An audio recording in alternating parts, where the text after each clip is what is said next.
Hey y'all, my name is Miriam and it's time to paint. So go grab your paintbrushes and let's get started. Today we're painting portraits. Now I'm going to take you through my whole process, starting from the reference photo all the way through the finishing layers of our portrait. Now I encourage you to follow along, especially during the reference photo part. However, if taking self-portraits or taking your own reference photos isn't your thing, don't worry. I'll go ahead and post the reference photo that I used for this portrait, plus a few others up on my Patreon, so that if you want to follow along step by step, you can do that. Now, with that being said, let's get started. All right, so let's talk about equipment first. Now, for shooting my reference photos, a lot of times I just use my iPhone, but for this one, I used my digital camera, which is a Nikon Z6. It's a mirrorless camera, super easy to work with, and I have it plugged in via USB to my computer so that I can shoot tethered while doing this. Now, Lightroom, this program that you see right here is called Lightroom. It's how I organize and edit all of my reference photos. I find it super helpful. But what this has is an option to shoot tethered to your camera, which means you can have your camera set up in one area and you can see what's happening on your computer screen. So what I'm doing in these photos, it's hard to tell, but I am sitting next to my computer and I'm watching myself on the computer screen. So I can see that if I'm in focus, if my lighting is set up, I can see how the final pose is going to look. And I find that really helpful, being able to shoot tethered. Now, second part of the equipment is my lighting. For this, I'm using a really cheap simple ring light. It's the one that I'm being lit by right now. I'm pointing up to it. I know you guys can't see it on your end, but it's what's lighting me. I think I got it for like $30. You can pick it up at Walmart. They're super simple. This one has two knobs, one where I can control the power and one where I can control the color temperature. I find that really helpful as well too.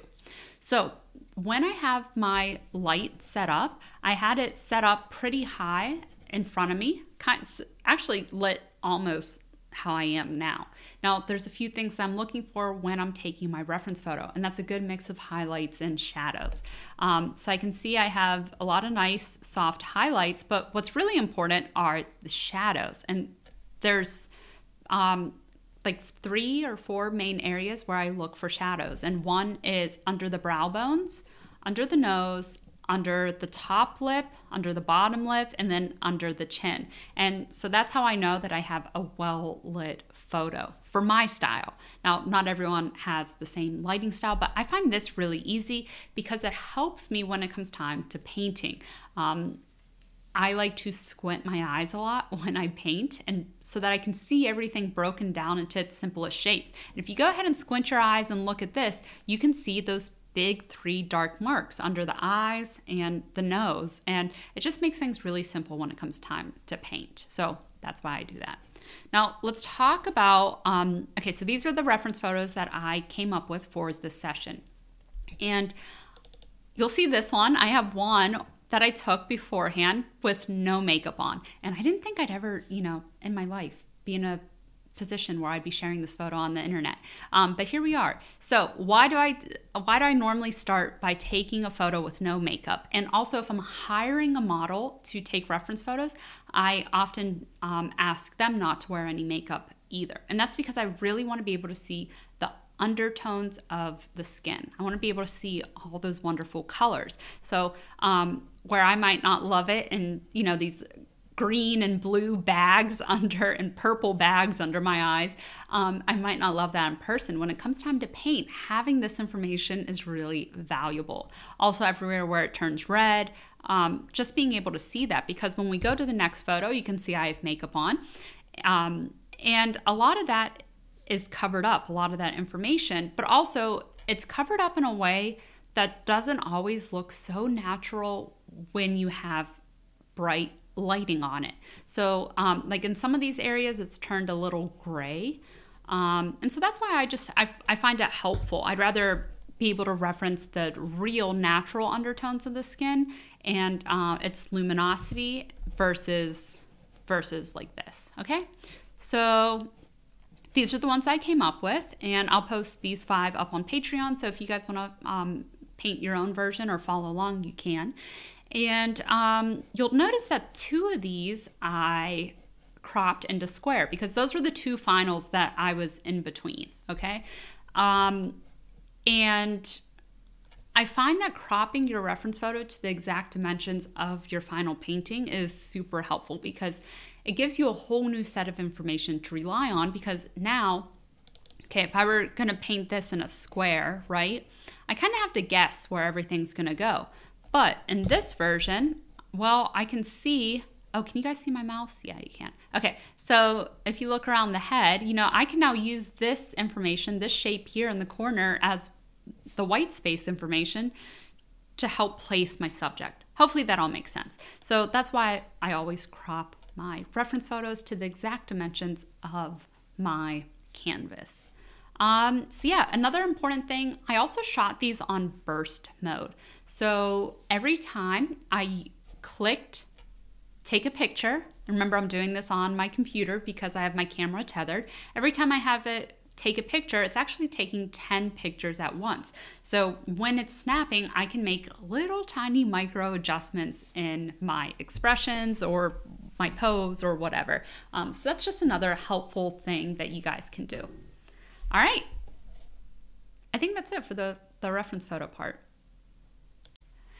All right, one other important thing I want to bring up before we get started into the actual painting. All right, so remember we've talked about it many a times, our friend reflected light. So I'm wearing a light gray shirt in this, and if you look under my chin, you can see the reflected light there. And the black, here in this one, when I've switched to the black, there's really not much reflected light going on under my chin. Do you guys see the difference? See this light line, the reflected light? Here it just gets darker and darker. Okay. Why is this important? Because when you are painting, be careful what color clothes you are wearing. I almost always paint in gray or black because it's so subtle you won't even be able to tell in the moment, but the color that you're reflecting will reflect back on your canvas. So if you're wearing a red shirt, it's going to reflect very subtly, but notice like in enough way that it makes a difference. It's going to reflect red back onto your canvas, or if you're wearing green or blue or whatever. So I like to wear neutral colors, or ideally just wear black while I'm painting. Side note. All right, let's talk about the actual surface itself. As I mentioned, I'm working on a 12 by 12 inch panel and specifically a gesso board for this.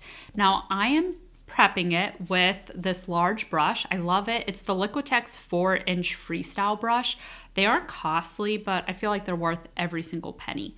It's just great for the texture, really working in large areas and priming surfaces. Now, the gesso board is already pre-primed and prepped. That's why I like buying them, because it saves me a lot of time, but I did want to tone it down. And what I'm toning it down with here is Van Dyke Brown mixed with a little bit of white and some thinner. And you can see I just put it on in a few areas and then use my big brush to really work out and rub in those areas.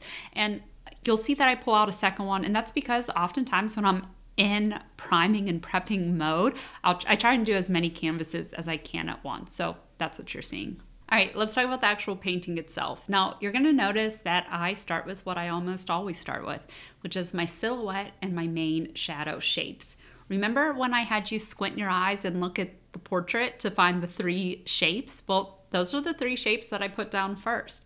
Now, this isn't exact, it's not a science. I'm taking my best guess here, but I am using methods that I use when, actually, I have a whole video on it. I'll just link it up above. But I'm using those same methods to freehand all of this. All right, so after I do that, I start to mark in where my warmth is gonna go, put in all those nice warm tones, and then after that, I start to mark in the mid-tones. All right, can you guys tell how thin the paint is at this point? Well, that's because I've used some thinner. I've used Sennelier non-toxic green for oil thinner for this part, just a little bit. A very small amount mixed into this. And I'm painting these really thin layers because, again, all I'm really focused on now is getting shape down. I want my silhouette and I want to get the basic shapes, the big shapes. Like when I'm squinting my eyes, what do I see? That's what I'm trying to convey and copy onto the canvas.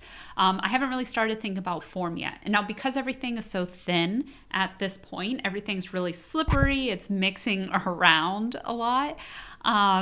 It is creating some gray and muddy tones, and that's totally okay at this stage. We're gonna build upon this. Now, because these are thin layers, they're gonna dry really fast. Within, I'd say this part was probably dry within, I don't know, 20 minutes. It was at least dry enough for me to start my actual thicker layers. All right, you can see now that I have the very most basic, ugly looking shape up there. I'm gonna go over my silhouette one more time. Silhouette is so important, especially when creating portraits like these.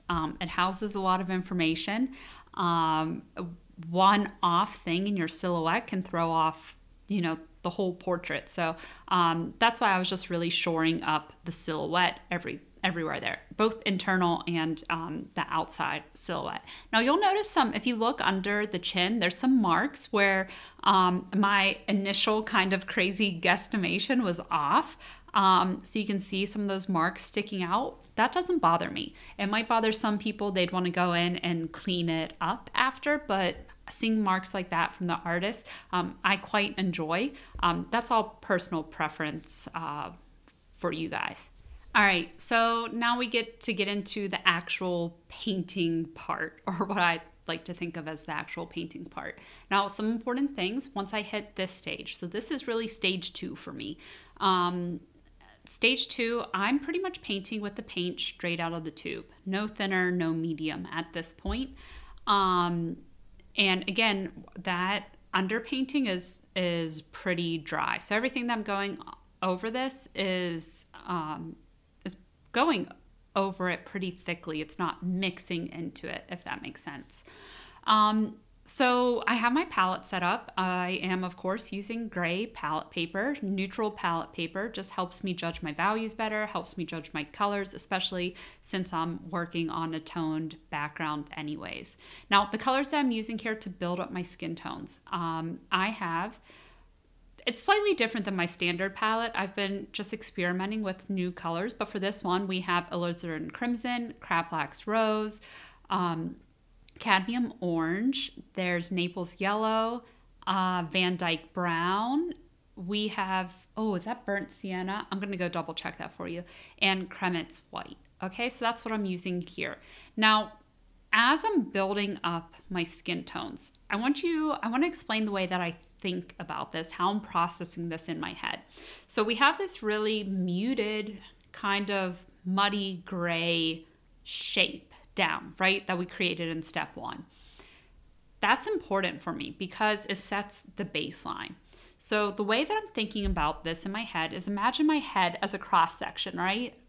All right, imagine cross section, and imagine each cross section is coming closer in space. So like if I cut a cross section here versus here versus here, okay, like my forehead is coming closer.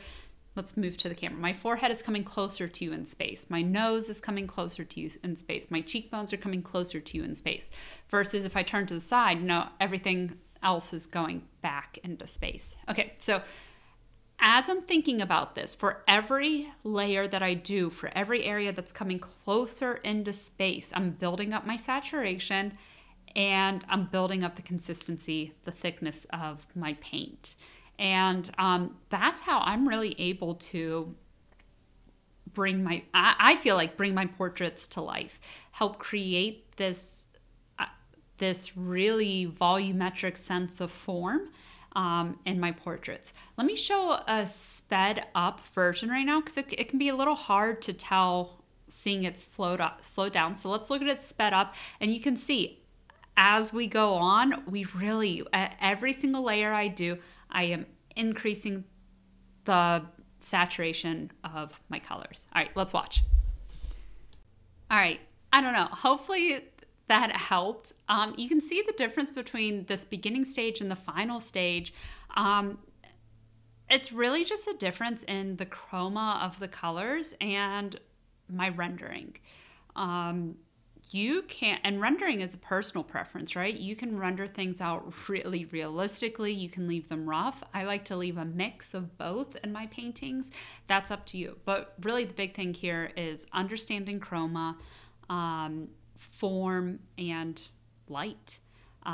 So yeah, as you see me go through, every time I go over an area, I'm just going to be thinking to myself, what is actually happening in terms of form?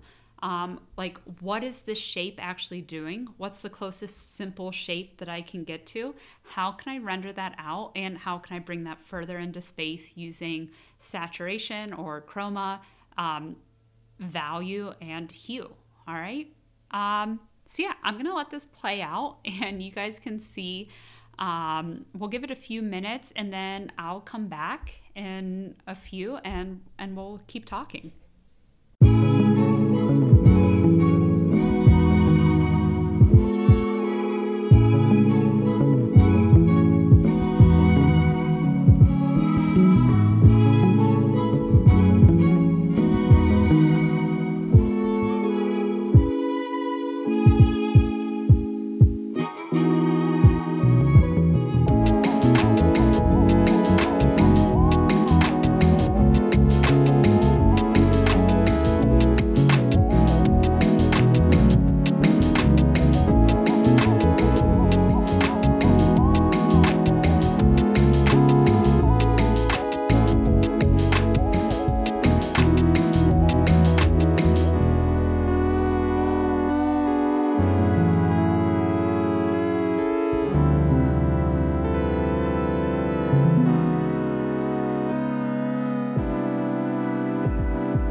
All right, let's pause and I want to talk about one other piece of equipment I hadn't talked about yet, and that's brushes. And for this, the majority of this painting, I'm using round brushes, which I typically don't use. I typically use flats. But for this one, I'm mostly using round brushes and a lot of smaller brushes, and I quite enjoyed the process. I think I'm going to incorporate them more into my flow. But you can see I'm using a pretty small brush here, and again, that's just helping me get into those small areas and really think about rendering. I've been kind of a nut about it lately. I used to get so bothered by it, but now I've found it really meditative and really fun just to put all of my time and energy into rendering out small areas. I don't know, it's kind of a change for me, but I've enjoyed the process. So again, as I'm going in, you can see how much more saturated, higher in chroma these colors are that I'm putting in, and then just rendering them, blending them into the other areas. Now, I do want to point out that this is not actually 100% correct. And a lot of my portraits aren't. And again, that goes back to, perfection isn't always the key. Believability is. And if I really cared about it that much, I'd go in and fix it. Like I know the eyes aren't absolutely perfect. Probably the left side of my face, I've lost some of the edges there. My lips, I know aren't fully exactly right, but that's okay. What I'm trying to do is capture a moment, capture a spirit, capture a feeling, right? Not necessarily going for 100% accuracy. If you were working on a commission or something like that, where accuracy did really matter, then yeah, you'd probably want to go in and fix some of those areas. But for me, none of this bothers me. I quite enjoy it. Yeah, so I'm going to let it play a little more, and I'm trying to think. Oh, okay, so this. We have just switched into these layers now. So this is the next day, and you'll see I have this little jar. There we go. It was stuck to my desk. Okay, we have this little, the bottom of my jar melted. Oh my gosh. This is the little plastic jar, the solvent jar that I bought from Blix. The lid just melted off onto my desk. I'm kind of like shocked right now. Okay. Wow. Oh my gosh, I have these all over my studio. Okay. Sorry. But what I'm using for this, you see that little jar? It's clear, so it's a little hard to see at the bottom of my easel. That is filled with, let's find it. I'm gonna go, excuse me, I'll be right back. All right, here it is. It is filled with Gamblin solvent-free gel, and that's the medium that I'm using for this. So throughout this process, we've still followed the, thick over thin rule. And I've had this forever. I've tried using it many times, and I never really loved it until this painting. I really quite enjoyed it, and I just used a little tiny bit. You're not supposed to use more than 25% by volume when mixing in with your colors, so I did make sure to adhere to that. But yeah, just a little tiny bit to help smooth in some of those areas. And again, right now, just really focused on rendering. So I'll let this play out a little bit more.